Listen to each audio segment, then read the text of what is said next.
Art, especially fiction, plays an important role in our journey to space. Robert Goddard launched his first rocket in 1926, but his passion for space developed long before that, after reading War of the Worlds by H.G. Wells. Hermann Oberth's passion for rocketry was sparked by reading Jules Verne, De la Terre à la Lune. And while rocket science is moving forward at incredible speed at the beginning of the 20th century, the idea of going to space spreads in the collective mind thanks to another invention: cinema. In 1929, Hermann Oberth is testing his first liquid-fueled rocket. But he also works as a consultant on The Woman in the Moon by Fritz Lang. He designed the movie's main spaceship. They even planned to launch an actual rocket for the film's premiere. They never did. Welcome back, everyone. My name is Sylvain Neuvel, and this is Space Race 101.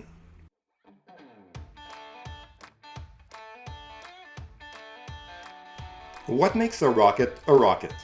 I mean, a fighter plane has this big reactor and it can fly like this. If you cut the wings of an F-16, you get a rocket. Cars, planes, even rockets, they all use a combustion engine.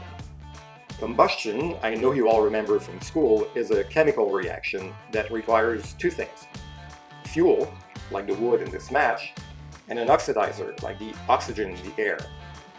Once combustion starts, it'll keep going until either there's no more fuel, so when my match is fully burned, or when the oxidizer runs out, i.e. when there's no oxygen left to burn.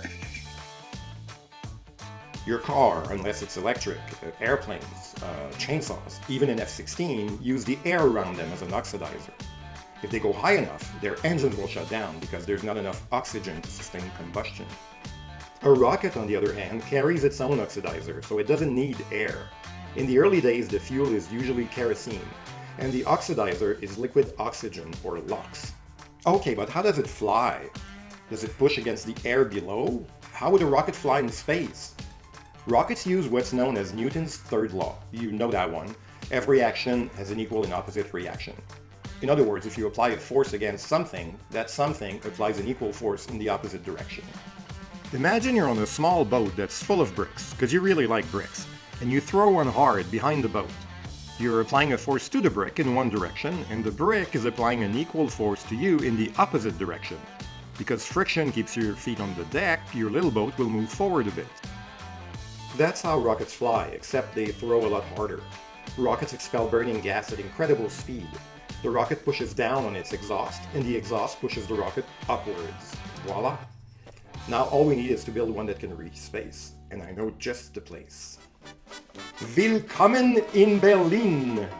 Berlin is the center of the world in the 20s. Music, film, science, sex, drugs, jazz, Berlin has it all. It's really no surprise that Germany's rocket scientists were a few steps ahead of everyone in those days. They were inspired by the fast-changing world around them. Their government? Not so much. Like most countries, the Republic's interest in rocketry has very little to do with Jules Verne. In 1930, an army engineer named Walter Dornberger was tasked with secretly developing a military liquid-fueled rocket that could reach farther than any piece of artillery.